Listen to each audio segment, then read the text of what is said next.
Hello everyone, आपका स्वागत है मेरे YouTube channel smart learning by SK में। आज हम लोग पढ़ने वाले हैं I know why the caged bird sings. इस पोयम को माया एंजेलो ने लिखा है। बहुत ही इंटरेस्टिंग पोयम है, बहुत ही हार्ट टचिंग पोयम है। गौर से देखिएगा और समझने का ट्राई कीजिएगा और मैं कोशिश करूँगा कि आपको ये पोयम एकदम क्लियर कर दूँ। तो चलिए शुरू करते हैं। दोस्तों, पोयम स्टार्ट करने से पहले मैं आपको थोड़ा माया एंजेलो के बारे में इंट्रोडक्शन देना चाहता हूँ। तो माया एंजेलो एक अफ्रो अमेरिकन थी, मतलब एक ब्लैक अमेरिकन थी और एक पावरफुल फेमिनिस्ट राइटर थी। फेमिनिस्ट राइटर मतलब होता है जो फीमेल राइट्स के लिए लिखती थी, मतलब फीमेल राइट्स के लिए लिखती थी। इनका मानना था कि दोनों जेंडर्स, चाहे मेल हो या फीमेल, दोनों बराबर हैं। औरत मर्द से कम नहीं है, दोनों इक्वल हैं। ठीक है, तो ये दोनों जेंडर्स के इक्वालिटी पर लिखते थी। तो अमेरिका में ब्लैक लोगों के साथ बहुत भेदभाव होते थे, बहुत सारे डिस्क्रिमिनेशंस होते थे। तो माया एंजेलो को जो भेदभाव फेस करना पड़ा था अमेरिका में, उस स्ट्रगल के बारे में इन्होंने अपने इस पोयम में बताया है। आई know why the caged bird sings ये पोयम 1969 में लिखी गई थी, जिसमें माया एंजेलो के 17 साल होने से पहले, 17 साल होने से पहले के लाइफ को बताया गया है। मैं आपको बता दूं कि इस पोयम में दो चिड़िया है। एक चिड़िया पिंजड़े में कैद है और एक चिड़िया बिल्कुल आज़ाद है। और आज़ाद चिड़िया कहीं भी उड़ सकती है, कहीं भी जा सकती है, कुछ भी कर सकती है, खुल कर एंजॉय कर सकती है। और इस पोयम में आज़ाद चिड़िया को वाइट अमेरिकन्स बताया गया है और दूसरी तरफ जो चिड़िया कैद है वो ब्लैक अमेरिकन्स है। इस पोयम में माया एंजेलो ये बताना चाहती हैं कि अमेरिका में वाइट लोगों की ज़िंदगी बड़ी अच्छी होती है, बड़ी अच्छी है, लेकिन वहीं अमेरिका में ब्लैक लोगों की ज़िंदगी ऑब्स्टेकल से भरी पड़ी है, बहुत सारे रुकावटों से भरी पड़ी है। ज़्यादा टाइम ना लेते हुए चलिए इस पोयम को शुरू करते हैं। पहले स्टांजा में पोएटेस कहती हैं कि a free bird leaves on the back of the wind and floats down stream till the current ends. Maya Angelo ने सबसे पहले वाइट अमेरिकन्स के कंडीशन को बताया है। एक आज़ाद पक्षी मज़े से हवाओं में उड़ता है, जिस डायरेक्शन में चाहे उस डायरेक्शन में जाता है, जैसे चाहता है वैसे उड़ता है, उसके ऊपर किसी तरह के भी रेस्ट्रिक्शंस नहीं होते हैं। And dips his wing in the orange sun rays and dares to claim the sky. सूरज के ऑरेंज रंग के रोशनी में अपने परों को खोलता है और पूरे आसमान को अपना समझता है। ऐसा समझता है कि ये पूरा आसमान मेरा है। तो माया एंजेलो यहाँ कहना चाह रही हैं कि वाइट लोगों को जो भी करना होता है वह लोग आराम से कर सकते हैं। उन लोगों को जिस भी डायरेक्शन में जाना होता है वह लोग उस डायरेक्शन में बिना कोई रुकावट जा सकते हैं, उनको कोई रोकने टोकने वाला नहीं होता। सेकेंड स्टैंजा में माया एंजेलो कहती हैं, but a bird that stalks down his narrow cage. लेकिन एक पक्षी ऐसा भी होता है जो चुपचाप गुस्से में अपने छोटे से पिंजरे में घूमता रहता है।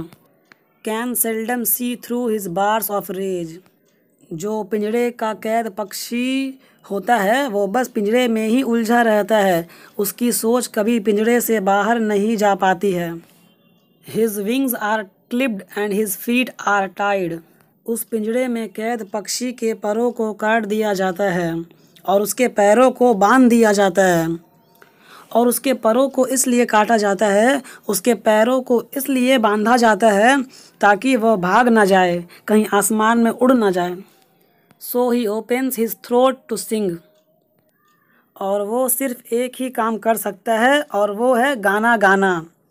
तो वो अपने मुंह को खोलता है गाना गाने के लिए, सिंग करने के अलावा और वो पक्षी कुछ भी नहीं कर सकता।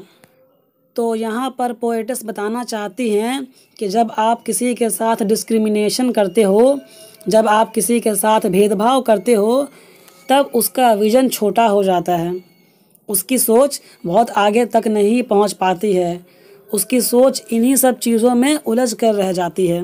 थर्ड स्टैंजा में पोएटेस कहती हैं, the caged bird sings with fearful trill of things unknown. Maya Angelou कहती हैं कि पिंजड़े में बंद कैदी की आवाज़ बहुत डरी डरी होती है और उसको आज़ादी के बारे में कुछ पता नहीं होता है। but longed for still, and his tune is heard on the distant hill, for the caged bird sings of freedom. लेकिन फिर वो बेचारा पक्षी डरा हुआ सहमा हुआ रहता है और वो इस उम्मीद में चिल्लाता है कि वो आज़ाद हो जाएगा, और इतनी ज़ोर ज़ोर से चिल्लाता है कि उसकी आवाज़ दूर दूर तक सुनाई देती है। इस उम्मीद में ज़ोर ज़ोर से गाता है कि वो आज़ाद हो जाएगा। फोर्थ स्टैंजा में माया एंजेलो कहती हैं, the free bird thinks of another breeze. एक आज़ाद पक्षी एक दूसरी हवा के झोंके का इंतज़ार करता है एंजॉय करने के लिए। मतलब हवा हमेशा अपनी डायरेक्शंस बदलती रहती है, कभी एक डायरेक्शन में चलती है तो कभी दूसरे डायरेक्शन में चलती है। तो यहाँ पर बोल रहे हैं कि एक आज़ाद पक्षी को कोई भी उलझन नहीं होती है, वो दूसरी हवा को एंजॉय करने के बारे में सोचता रहता है। मतलब बोलना चाह रही है कि गोरे लोगों के पास, मतलब वाइट अमेरिकन्स के पास अपॉर्चुनिटीज़ बहुत सारे होते हैं, बहुत सारे मौके होते हैं, और वो इन छोटे छोटे बातों में उलझे हुए नहीं होते हैं। And the trade winds soft through the sighing trees. एक आज़ाद पक्षी हवाओं में झूमते झूमते पेड़ों को एंजॉय करता रहता है, ज़िंदगी के मज़े लेता रहता है। हवा से क्या होता है ना कि पेड़ झूमने लगते हैं और बर्ड्स उसको बड़े एंजॉय करते हैं।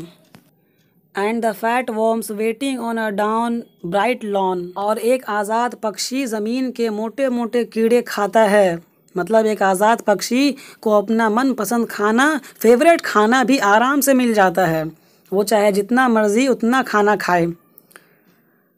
मतलब उसको अपना जितना भी फेवरेट खाना है, पक्षी के खाना क्या होते हैं भाई, वर्म्स होते हैं, जो कीड़े ज़मीन पर रेंगते हैं ना, उसको बोलते हैं वर्म्स।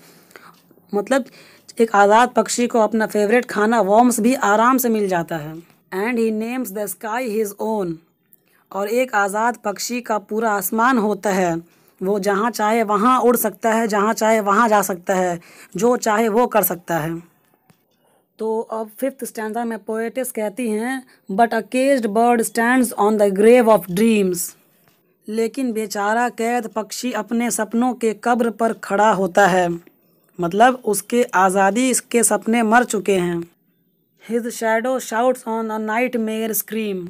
बेचारा इतने तकलीफ़ में है कि नींद में भी डरावने सपने आते हैं, सपनों में भी वह बेचैन रहता है और चिल्लाता रहता है। His wings are clipped and his feet are tied. उस बंद पिंजरे में उसके पंख कटे हुए हैं और उसके पैर बंधे हुए हैं। So he opens his throat to sing. और वो सिर्फ एक ही काम कर सकता है और वो है गाना गाना। तो वो अपने मुंह को खोलता है गाना गाने के लिए। दोस्तों सिक्स्थ स्टैंजा थर्ड स्टैंजा का रिपीटेशन है। थर्ड स्टैंजा में जैसा था सेम वही सिक्स्थ स्टैंजा में है। तो सिक्स्थ स्टैंजा में पोएटेस कहती हैं, the caged bird sings with a fearful trill of things unknown. Maya Angelou कहती हैं कि पिंजरे में कैद पक्षी डरी सहमी आवाज़ में चिल्लाता है और उस पक्षी को पता ही नहीं कि आज़ादी क्या होता है, उसको आज़ादी के बारे में कुछ पता नहीं होता है। But longed for still and his tunes is heard on the distant hill, for the caged bird sings of freedom. उसकी आवाज़ इतनी तेज़ होती है कि वो बहुत दूर तक सुनाई देती है। वो पक्षी इसलिए चिल्लाता है क्योंकि उसको भी आज़ादी चाहिए।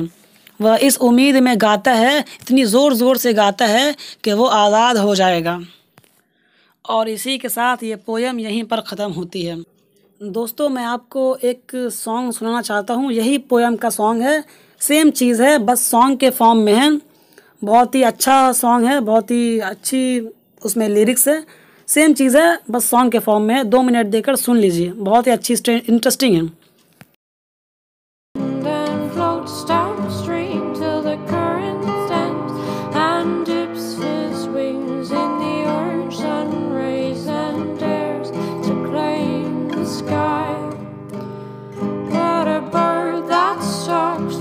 Narrow cage can seldom see through bars of rage. His wings are clipped and his feet are tied, so he opens his throat to sing. The caged bird sings with a fearful trill of the things unknown but longed for. and a tune is heard on a distant hill, for the caged bird sings of freedom. दोस्तों, बहुत ही heart touching poem है और इस poem में America में black लोगों के साथ होने वाले भेदभाव, होने वाले डिस्क्रिमिनेशंस के बारे में बताया गया है।